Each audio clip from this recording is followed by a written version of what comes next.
प्रणाम भगवान। ओम श्री गुरुवे नमः। ओम गुरुर्ब्रह्मा गुरुर्विष्णु गुरुर्देवो महेश्वरः गुरु साक्षात् परम ब्रह्म तस्मै श्री गुरुवे नमः। ओम शांति शांति शांति।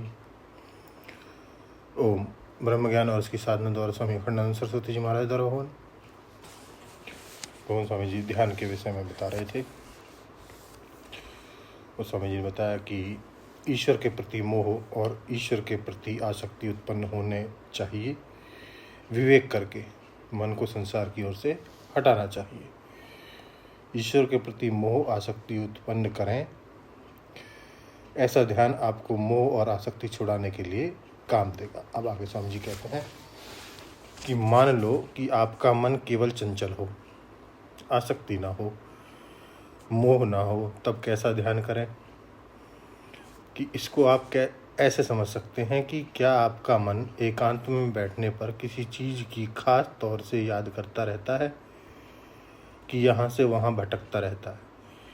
यदि खास तौर से किसी चीज़ की याद में आपका मन लगता हो, पत्नी में गया, पुत्र में गया, धन में गया, मित्र में गया। पहले लोग प्राय संबंधियों का ही चिंतन ज़्यादा करते थे, आजकल फ्रेंड नाम की चीज़ और आ गई है।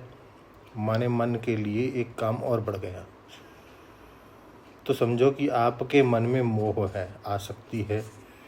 और यदि किसी खास चीज़ में मन नहीं जाता बल्कि इधर उधर भटकता है, तो समझो कि मन में चंचलता है। यदि इस मोह और आसक्ति को मिटाना हो तब तो ईश्वर का ध्यान करना चाहिए। उससे एक ओर मन लगेगा और दूसरी ओर से वैराग्य होगा।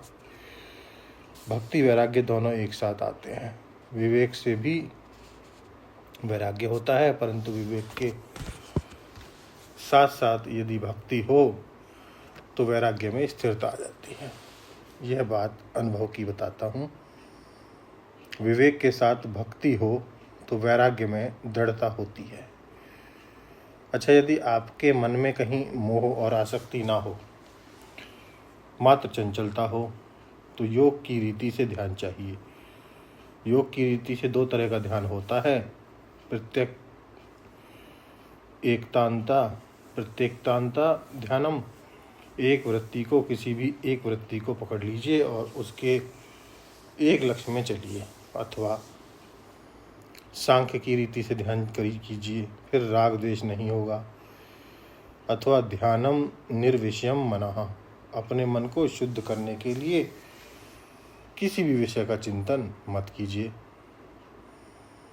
परंतु यदि आपके मन में असंभावना, विपरीत भावना होती है तो उस दोष की निवृत्ति के लिए ध्यान का रूप दूसरा होगा। यह जो एक ही हल में सब बैल जोते जाते हैं, न वह गलत है।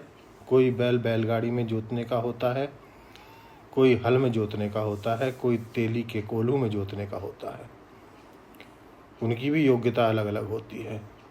16 धान 22 पसेरी नहीं होता। योग्यता के अनुसार आप पहले अपने दोष का निश्चय कीजिए। आपके मन में यदि चांचल्य है तो स्थिरता का अभ्यास कीजिए, आसक्ति है तो भक्ति का अभ्यास कीजिए। यदि लक्ष्य को पकड़ने की जरूरत नहीं है तो ध्यानम निर्विषयम मनः,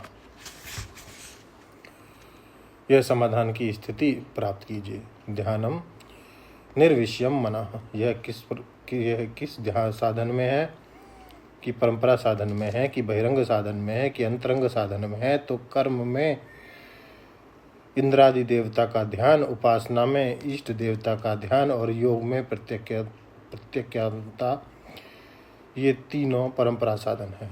ध्यान का नाम सुनकर लोग समझते हैं कि अब स्वर्ग से कोई लड्डू गिरा,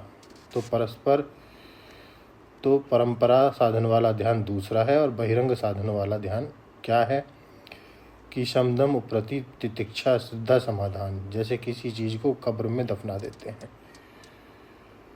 वैसे अपने मन को बिल्कुल समाहित कर देना। जैसे कब्र में दफना दिया, कोई दूसरी वस्तु नहीं सोचना, यह एकाग्रता है। यह चांचल्य विरोधी एकाग्र रूप समाधान, यह बहिरंग ध्यान है।